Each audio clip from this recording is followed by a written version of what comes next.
My name is Michelle Graham. I'm 40, and you really think you can walk back in here after abandoning Mum when she needed you most? My younger sister, Rebecca's voice, echoed through the sterile conference room at Mercy General Hospital, her manicured finger pointing at me like a weapon. Our mother lay in intensive care after a devastating car accident, and here we were, gathered around a table with Dr. Harrison to discuss her treatment options. Rebecca, please, I said quietly, trying to keep the peace I'd been maintaining for 20 years. No, I won't be quiet. She slammed her hand on the table, making the medical charts jump. You disappeared for 2 decades, Michelle. Mum cried herself to sleep, wondering what happened to her oldest daughter, and now you show up looking like that. I glanced down at my simple black suit, conservative and unremarkable, exactly how I preferred to dress when I wasn't in court. My brother-in-law, Derek, nodded smugly beside her. Becca's right. Look at you. You can't even afford decent clothes. What kind of life have you been living? Mom always said you'd end up a failure. The familiar ache settled in my chest. They had no idea where I'd been, what I'd been doing, or why I couldn't come home for 20 years. No idea that some battles require complete sacrifice, including the sacrifice of family relationships. Dr. Harrison cleared his throat uncomfortably. Perhaps we should focus on your mother's condition. She needs surgery, but it's high risk. Someone needs to make the decision about. I'll make it, Rebecca interrupted. I'm the one who's been here. I'm the one who took care of her while Michelle was off doing God knows what. Actually, Derek added with a cruel smile, we've been wondering if you've been in prison. That would explain the long absence, the shabby clothes, the way you won't talk about your job. The assumption hit me like a physical blow. Prison. They thought I'd been in prison. She probably got mixed up with drugs, Rebecca continued, her voice dripping with disgust. Or worse, look at her, Derek. She looks like someone who's been through hell, probably homeless, maybe mentally ill. I sat in silence, letting their words wash over me. In a way, they weren't entirely wrong. I had been through hell, just not the kind they imagined. Dr. Harrison looked increasingly uncomfortable. I really think we should discuss Mrs. Graham's medical needs. Doctor, you don't understand, Derek interrupted. Michelle here isn't capable of making these kinds of decisions. She's been absent from reality for a very long time, probably unstable. You can see it in her eyes. Rebecca leaned forward, her voice taking on that patronizing tone she'd perfected in childhood. Michelle, honey, where have you been living? Are you getting the help you need? Because you look rough, really rough. The irony was almost too much to bear. I'd spent 20 years fighting battles they couldn't imagine in courtrooms. They'd never see against criminals whose names would make headlines. I'd put away murderers, dismantled organized crime families, prosecuted cases that made national news, and they thought I was a drug addict. Maybe we should call social services, Derek suggested. Get her evaluated before she's allowed to make any medical decisions. That's when my phone buzzed. Not the regular phone, the other one, the one that only rang for emergencies. I glanced at the caller ID, District Attorney Priority. I need to take this, I said quietly. Of course you do, Rebecca scoffed. Probably your dealer calling. I stepped into the hallway, my heart racing as I answered. Graham here. Michelle, thank God, we have a situation. The Castellano case just took a turn. The federal judge wants to see you in chambers in 2 hours. The defense is claiming prosecutorial misconduct, and Judge Peterson specifically requested you personally. I closed my eyes, feeling the weight of the case that had consumed 3 years of my life. Vincent Castellano, head of the largest crime family on the East Coast. The case that had required me to live under assumed names, to cut all contact with family for their safety, to become someone else entirely. I'll be there, I said. And Michelle, the Attorney General called. He's recommending you for the federal prosecutor position in the Southern District. Congratulations. I hung up and stood in the hallway, for a moment, trying to reconcile the two worlds colliding in my life. Inside that room, I was Michelle, the failure, the suspected drug addict, the family embarrassment. Outside, I was Michelle Graham, Senior District Attorney, the prosecutor who had just been offered one of the most prestigious positions in federal law enforcement. When I returned to the conference room, Rebecca and Derek were whispering conspiratorially with Dr. Harrison. We were just explaining to the doctor that you're not in a position to make medical decisions, Rebecca said with false sweetness, given your condition, my condition. Derek nodded sagely. Your obvious mental health issues, your drug problems, your complete disconnection from reality. Dr. Harrison looked deeply uncomfortable. Ms. Graham, perhaps there's someone else who could. That's when the conference room door opened, and a young man in a dark suit entered. I recognized him immediately. Assistant District Attorney James Chen from my office. "Excuse me," he said, scanning the room until his eyes found mine. "I'm looking for District Attorney Graham." The silence in the room was deafening. Rebecca's face went white. "District Attorney," James continued, oblivious to the family drama unfolding. "Ma'am,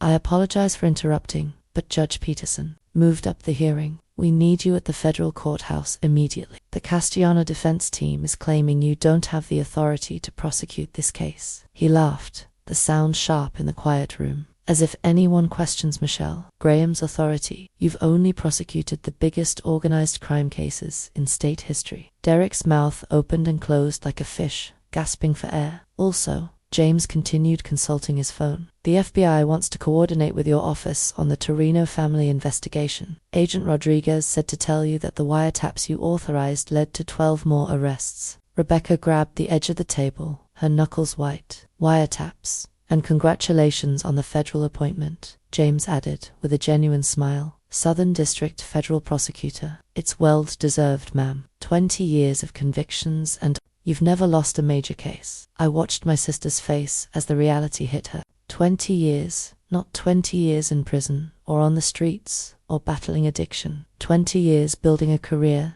that had just reached its pinnacle. "I'll be right there, James," I said calmly. As he left, the silence stretched like a taut wire, ready to snap. Dr. Harrison was staring at me with new understanding. "You're your district attorney, Michelle Graham, the prosecutor from the Morrison case. The one who took down the Benedetti crime family, among others," I said simply. Rebecca's voice came out as a whisper. But you disappeared. You never called. You never came home." "I couldn't come home. Do you know what happens to the families of prosecutors who go after organized crime? Do you understand what the Benedetti family would have done to you, to Mum, if they knew we were related?" Derek was shaking his head in denial. "But you look so normal, anonymous. That's the point. I've spent 20 years making sure I looked like no one special, so that no one would connect me to my family, so that the people I put in prison wouldn't hunt down my mother and sister for revenge." My phone buzzed again. This time it was a text from the FBI. "Castellano verdict. Guilty on all counts. Life without parole. Congratulations, counselor." I showed the screen to Dr. Harrison. "Doctor, about my mother's surgery. I'm authorizing whatever treatment gives her the best chance. Cost is no object. I'll also need you to put her in a private room with security." "Security?" Rebecca asked weakly. "Old habits. 20 years of death threats will do that to you." I turned to face my sister and brother-in-law fully. "The reason I couldn't tell you what I did for a living is because knowing would have made you targets. The reason I looked rough when I got here is because I just finished a 3-year case that required me to live under an assumed identity." Derek found his voice, though it cracked. You're really a district attorney, senior district attorney, highest conviction rate in the state, and as of today, incoming federal prosecutor for the Southern District of New York." I pulled out my badge, the one I'd carried for 2 decades. "The reason Mum cried herself to sleep wasn't because she didn't know where I was. It's because she knew exactly where I was and couldn't tell anyone." Rebecca's legs gave out. She collapsed into her chair. Mum knew I was fighting criminals who would kill entire families to send a message. She knew that one phone call, one visit, one family photo could get all of you murdered. She knew that the price of keeping you safe was letting you think I'd abandoned you. I reached into my jacket and pulled out a worn photograph. It showed Mum and me at my law school graduation 23 years ago. On the back in Mum's handwriting, "My daughter, the prosecutor. I'm so proud, even if I can't tell anyone." Rebecca took the photo with trembling hands. She kept this. She had others. Pictures from my swearing and ceremony, newspaper clippings of my cases. She knew about every conviction, every promotion, every threat against my life. I sat down across from them, my voice softening. She also knew that the daughter she raised was strong enough to sacrifice everything, including her family's understanding, to keep them safe. Dr. Harrison cleared his throat about the surgery. "Full authorization," I repeated. "Spare no expense. I'll also need her medical care coordinated through the district attorney's office. Security protocols will be in place until we're sure there are no lingering threats from recent cases."